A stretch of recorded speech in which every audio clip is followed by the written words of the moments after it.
ومن أحسن قولا ممن دعا إلى الله وعمل صالحا وقال إنني من المسلمين.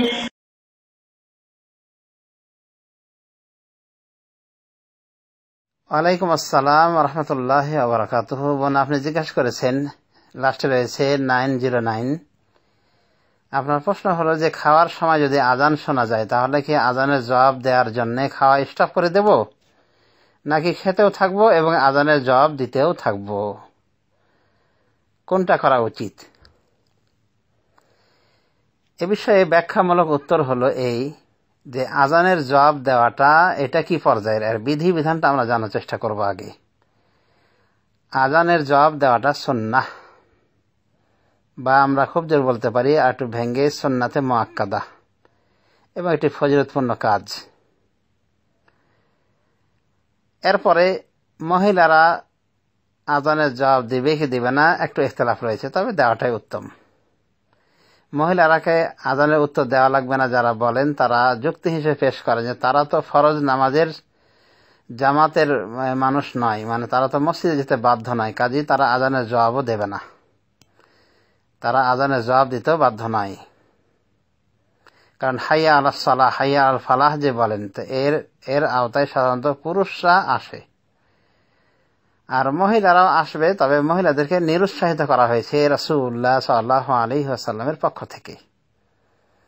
এই হিসেবে বলা যায় যে মসজিদে গিয়ে জামাতের সাথে নামাজ পড়া এটি ফরজ বা অত্যন্ত গুরুত্বপূর্ণ ওয়াজিব পুরুষদের ক্ষেত্রে, মহিলাদের ক্ষেত্রে নয়। মহিলাদের ক্ষেত্রে খুব জোর বলা যায় যে জায়েজ রয়েছে, পর্দা খেয়াল রেখে এবং সুগন্ধিবিহীনভাবে তারা যেতে পারে মসজিদে, নিরাপদ এবং ফিতনাহীন পরিবেশে যেতে পারে, এটা তার জন্য জায়েজ রয়েছে। কিন্তু তাদের জন্য উত্তম হলো বাড়িতে নামাজ পড়া। অবশ্য বাড়িতে মহিলাদের ভিতরে, মহিলা অঙ্গনে তাদের মধ্যে জামাত করে পড়াটা উত্তম বলেছেন কিছু কিছু উলামায়ে দ্বীন। এ মর্মে এখন হাদিসকে তারা পেশ করেছেন, হাদিসটি উম্মে ওয়ারাকার হাদিস, যে উম্মে ওয়ারাকাকে রাসূলুল্লাহ সাল্লাল্লাহু আলাইহি ওয়াসাল্লাম নির্দেশ করেছিলেন যেন তিনি তার মহিলা পরিবারদের নিয়ে, তিনি তার পরিবারদেরকে নিয়ে জামাত করেন, ইমামতি করেন। সুনান আবু দাউদের হাদিস। তাহলে মহিলাগণ যেহেতু মসজিদে যেতে বাধ্য নন এবং জামাত করে নামাজ পড়তে বাধ্য নন মসজিদে গিয়ে, সুতরাং তাদের আজান দেওয়াটাও তাদের আবশ্যকতা থাকে না। এই জন্যই কিছু কিছু উলামায়ে দ্বীন বলেন যে আজানের জবাবের বাইরে রয়েছে তারা। তবে এটাই সঠিক যে আজানের উত্তর দেওয়াতে কোনো অসুবিধা নেই ইনশাআল্লাহ। বাকি থাকলো খাওয়ার অবস্থায় আজানের উত্তর দেওয়া হবে কি খাওয়া স্টপ করে উত্তর দেওয়া হবে। যদি সম্ভব হয় খেতে খেতে আজানের উত্তর দেওয়া কোনো ব্যাপার নয়, এবং এটা খুব সহজ, খাওয়া অবস্থাতে আজানের উত্তরও দেওয়া যেতে পারে। আর যদি মনে করে কোনো বোন যে খাওয়াটা স্টপ করে রাখি, আজানটা ভালো করে শুনি, সেটাও ইনশাল্লাহ উত্তম হবে, এবং এই অবস্থায় হৃদয়টা বেশি জমে থাকে, এতটুকু বলা যেতে পারে। তাছাড়া উভয়টাই বৈধ রয়েছে, উভয়টাই জায়েজ রয়েছে। আর যদি মনে করে যে না, খাওয়া দাওয়া করতেছি, আমি আজানের উত্তর দেব না, সেটাও তার জন্য করণীয়, সেটাও তার জন্য বৈধ রয়েছে। এক কথায় বিষয়টি অনেক প্রশস্ত, আমরা যেন এটাকে সংকীর্ণ না করি। আজান চলাকালীন খলিফা ওসমান রাদিয়াল্লাহু আনহু মেম্বারে বসে, তিনি যখন মেম্বারে বসতেন, জুমার দিনের কথা, জুমার দিনে মেম্বারে বসলে আজান হতো, মুয়াজ্জিন আজান দিতেন, এবং তিনি আজান চলাকালীন মানুষকে জিজ্ঞাসা করতেন বর্তমান বাজারের রেট কিরকম।